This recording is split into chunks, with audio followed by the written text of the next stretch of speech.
Meet Cheryl Mercar, the world's first recipient of a fully robotic double lung transplant. The procedure builds on other minimally invasive operations and is aimed at speeding up the healing process and shortening hospital stays. Mercar has always been an active person.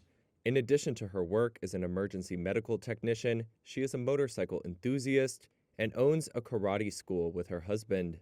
But for more than a decade, Mercar has suffered from chronic obstructive pulmonary disease, which only worsened after a bout of COVID. The 57-year-old remembers the moment she knew she was in trouble. I remember I had to take a call at a nursing home as an EMT, and the 85-year-old security guard got up those stairs faster than I could.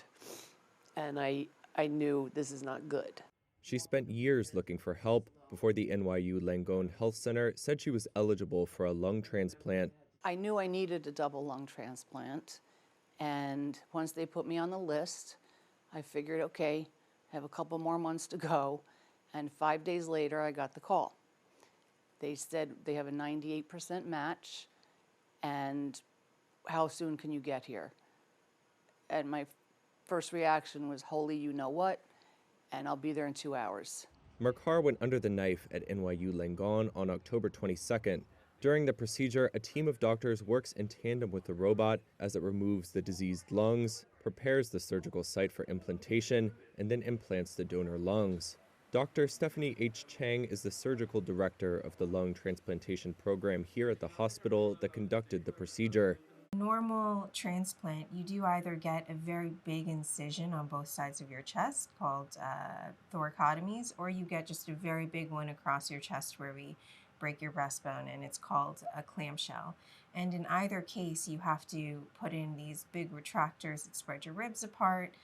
They push on your nerves, and it's just a very big open incision. And so pain tends to be a decent problem for patients afterwards.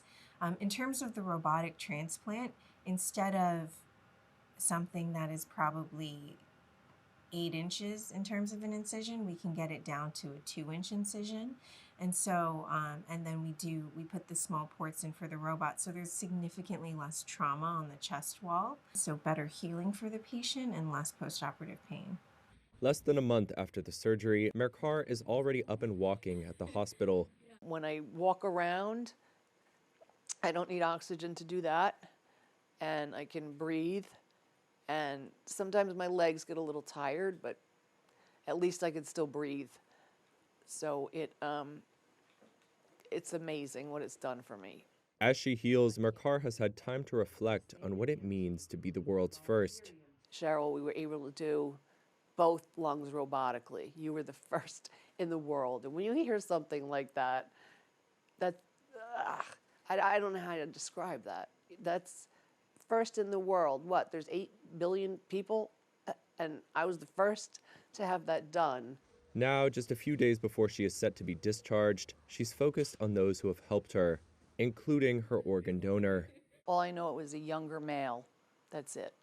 When you think about that the family is grieving, and 2 weeks later I'm breathing with his lungs.